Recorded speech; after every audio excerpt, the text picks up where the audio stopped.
Howdy, a very tiny tetrahedron on the rock in the yard.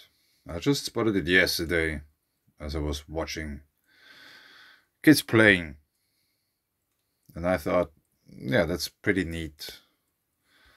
That's a very tiny, and you can see the shadow, so it is really elevated from the surrounding rock.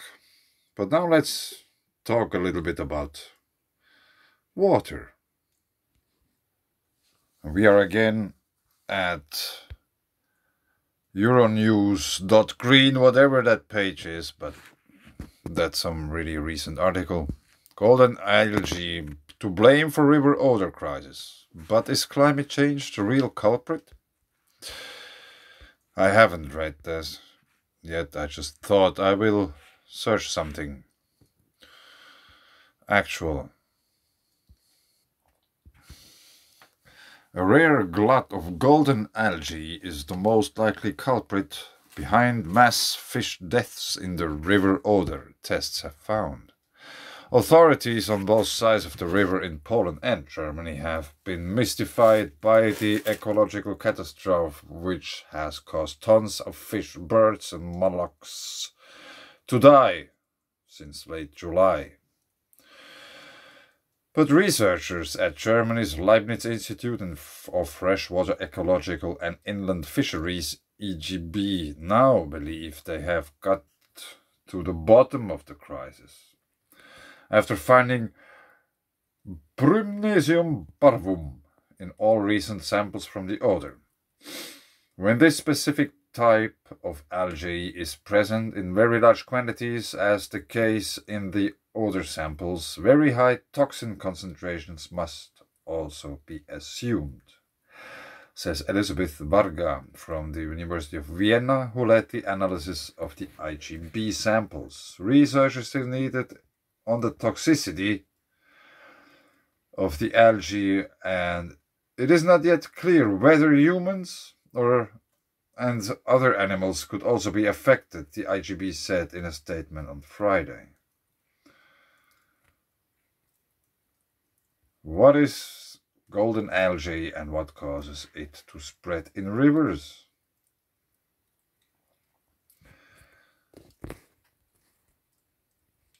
Golden algae, Prymnesium parvum, is made up of rare and invasive microorganisms that usually bloom in brackish waters where rivers meet the sea. Dead fish were first spotted in the river near Olawa town, around 400 kilometers from the Baltic Sea on July 26th. But the algal species can spread farther inland when there are high levels of salinity in the water. Yeah, I was just thinking about this. Salinity. Go away. No, we have to deal with that. Polish Climate Minister Anna Moskwa said that more research is needed to determine the conditions that led to the algae's appearance. We see that it rarely appears in the world, she said. Such large growth of algae requires elevated salinity levels that could be reached only through industrial pollution. No, I don't think so. They're probably digging out salt there in Europe. In so many places you have no idea. Such a large growth of algae requires elevated salinity levels that could be reached only through industrial pollution, says IGB scientist Tobias Goldhammer. Yeah, nice name.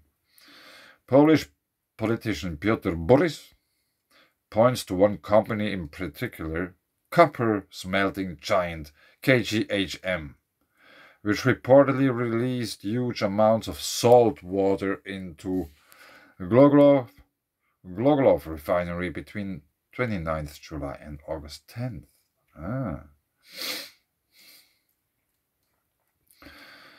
The MP from Lubin claims that Polish Waters, the government body responsible for inland surface water, failed to call for the discharges to be suspended despite the unfolding crisis.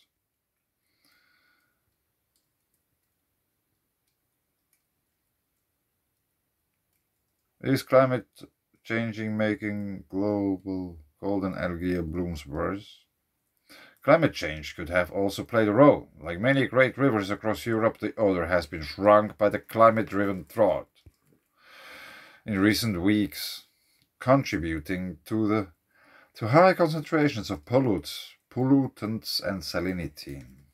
If nothing was done to decrease salt levels, such toxic overgrowth could occur again during a hot, dry summer, Goldhammer adds. Poland and Germany aren't the only countries to feel the impact of harmful algal blooms, including red and golden algae, which are emboldened by climate change. Yeah, the rivers are drying out, the water is poisonous, and related, the rainwater is poisonous all over the globe. So we might have to check where the Oder River is originating from. So we are at Vidlovkopek mountain in the Czech Republic. 680 meters above sea level, the highest mountain in the Oder Mountains. From these mountains, the river is appearing. Vidlovkopek is located 5 kilometers north of Velký Újezd on the Libava military training area.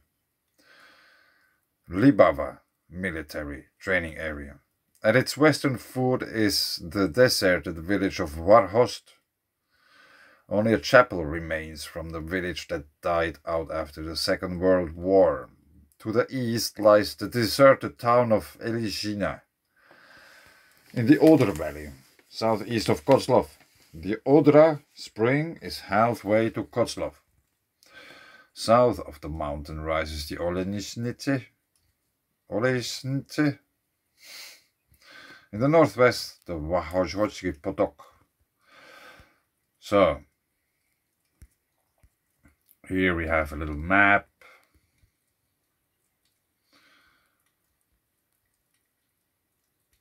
Yeah, it does it again. So here you have this mark. And if I click on the map, it's just gone.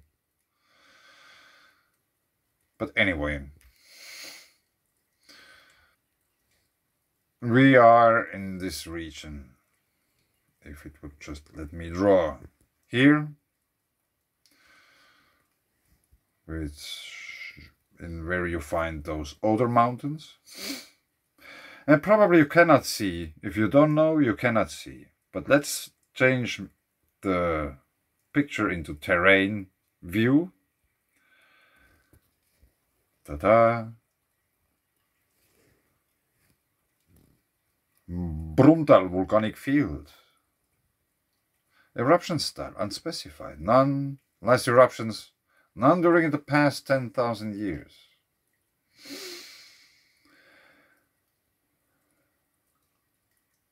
So, the Oder River is somewhere here, originating between two volcanoes. Probably many more, because there's like one here down and there's like many others. Not too far away, after all.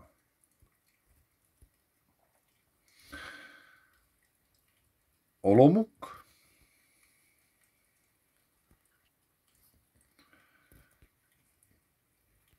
Olomouc is here, behind the picture. And we are watching a Desikovskaya Kuzelka, which is this kind of thing. I think this is iron oxide and stuff like this. Mineral water.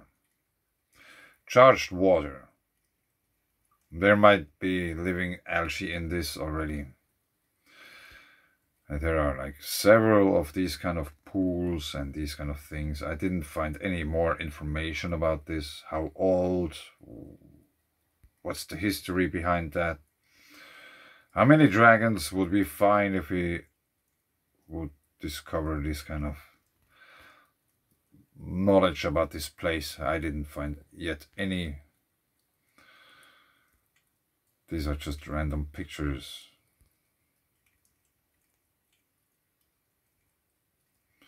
I think it's very fascinating. Golden algae. Here we have a sea pinch stone.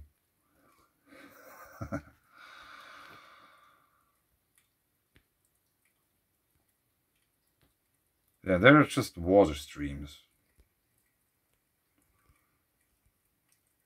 all over the place.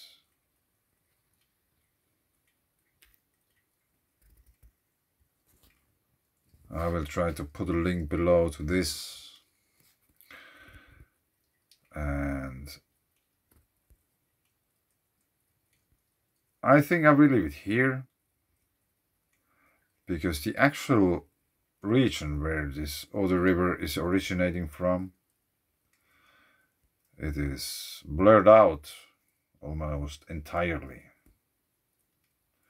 This would be the mountains, but there is some military stuff going on there, so you cannot really see it. Here's the border between good and bad picture.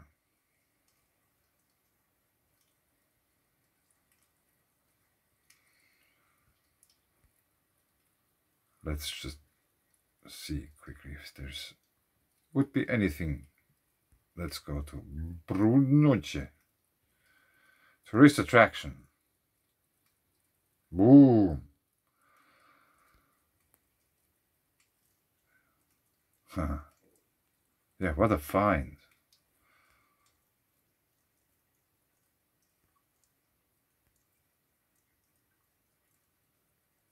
Karst region.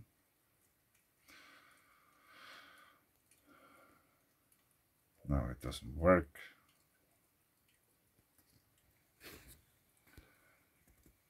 Yeah, that's very interesting. You can see perfectly the layering.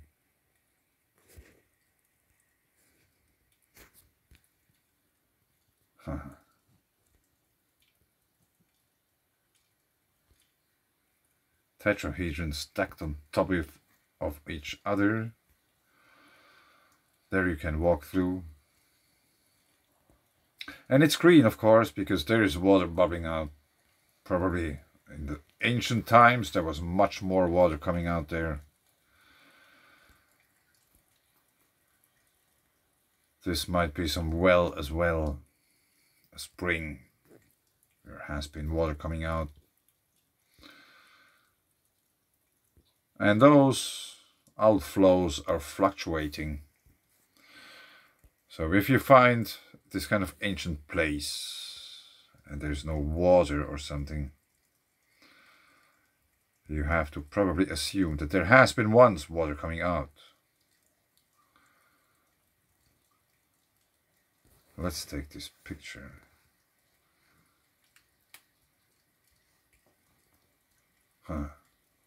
Yet another great find. I have no idea what those words are meaning. Water, once again, white water, mountain water. This is in slow mode. All those things can happen much more quicker. Wow, that's beautiful.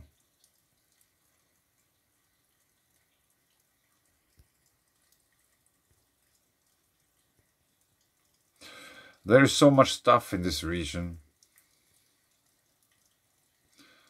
There could be made endlessly videos about these caves and all those other things. But these are very impressive.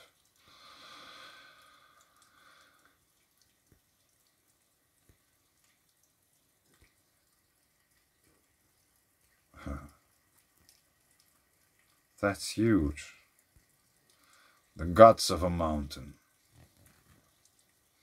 He probably discovered this cave. I have no idea. Water. This seems to be like water there at the bottom. And finally, dragons and dragons, lions and eagles. representing dragons.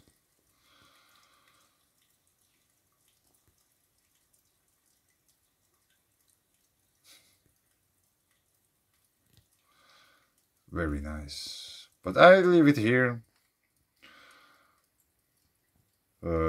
The Oder River and the poisoning might be related to this kind of human-made accident stuff, but there could be also some fluctuation in the output of the river itself and its tributaries, which could change the chemical composition of the water. And all the stuff would come from below, from the ground, because there's so much stuff going on. Earth's magnetic field is weakening and poles are shifting and the sun is ramping up. So if the output of the sun is growing, so the output of Earth is growing as well. Probably it might retreat first, but it will come back. And probably even with power. Maybe there is soon water again gushing out of these caves. And everybody's surprised. But I think those caves are created by water. Electromagnetic discharge event, plasma rocks, and there was this waterway and it just gushed out of the mountain. That's why there's a cave. And then the water flow stopped, the electromagnetic discharge event stopped, and the water retreated and left the cave. Which means there could be still a connection to the groundwater below. Since we are between volcanoes in this region, there might be hot water beneath. It doesn't have to be hot, it can be cold as well, like cold water geysers. And if this whole mountain range would be much more elevated, or in different latitudes, is it latitude? If we go northwards or southwards, if it would be just colder, there might grow a glacier out of this cave. Maybe there has been growing once, back in the old days when it was cold, before the snow melted and everything started again, approximately 12,000 years ago. So, I'm just very curious about these kind of places.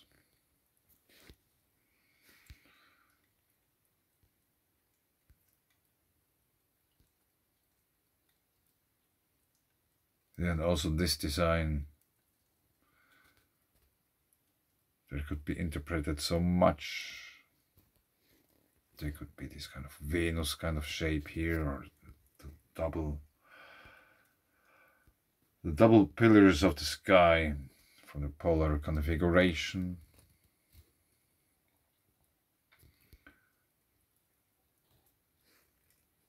And maybe we have even some shock diamonds here.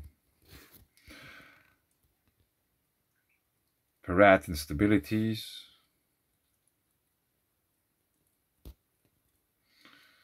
All kinds of different things. Many people used in order to decorate clothes or whatsoever stuff, which are actual plasma science pattern.